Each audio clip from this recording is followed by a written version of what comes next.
লুটপাট করছে। আমরা তারেক রহমানের কাছে জানতে চাই, জনাব তারেক রহমান, আপনার পরিকল্পনা কি? যারা কোনো এমপি হয় নাই, ক্ষমতায় যায় নাই, তারা যদি ক্ষমতায় যাওয়ার আগে ৬,০০০ কোটি টাকা লুটপাট করে, তাদেরকে দিয়ে নির্বাচনের পরে আপনি কত হাজার কোটি টাকা লুটপাট করাতে চান? এই উত্তর আমাদেরকে দেওয়া লাগবে। এটা নতুন বাংলাদেশ, কাউকে প্রশ্নের বাইরে রাখা হবে না, কাউকে নতুন করে স্বৈরাচার হতে দেওয়া হবে না।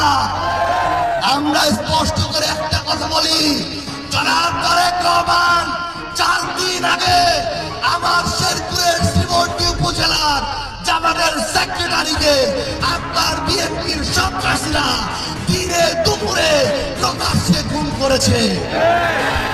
তারেক রহমান, আপনার কাছে আমরা জানতে চাই, নির্বাচনের আগে পরে আপনি আপনার ওই সন্ত্রাসী কর্মীদেরকে দিয়ে আর কয়টা খুন করার প্ল্যান করে রেখেছেন?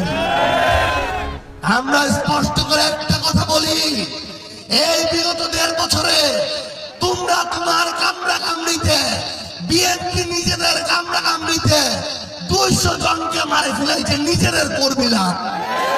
তারেক রহমান, আপনি আপনাদের ওই নিজেদের কর্মীদের অন্তর ক্রন্দল থামান, নিজেদের কর্মীদেরকে মারাটা থামান। বাংলাদেশের সকল মানুষকে নিজেদের কর্মী মনে করে এই খুনাখুনি যেটা চালু করেছেন সেটা আপনার বন্ধ করতে হবে।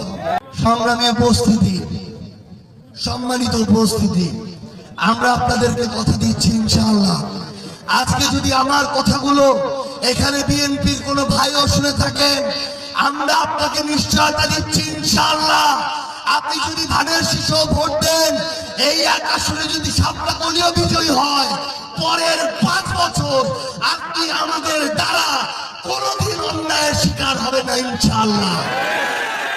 আমাদের কোন নেতা কর্মী যদি আপনার সাথে একটা খারাপ কথা বলে, খারাপ আচরণ করে, আমরা তার বিরুদ্ধে ব্যবস্থা নিব ইনশাআল্লাহ। আমরা কামড়া কামড়ির রাজনীতি করতে আসি নাই, প্রতিহিংসার রাজনীতি করতে আসি নাই, আমরা জনগণের জন্য কাজ করতে এসেছি।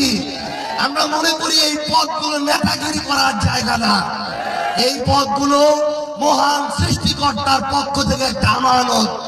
আমরা এই আমানত রক্ষা করতে এসেছি। আমরা শাসক হইতে আসি নাই, শোষক হইতে আসি নাই, আমরা জনগণের সেবক হইতে এসেছি।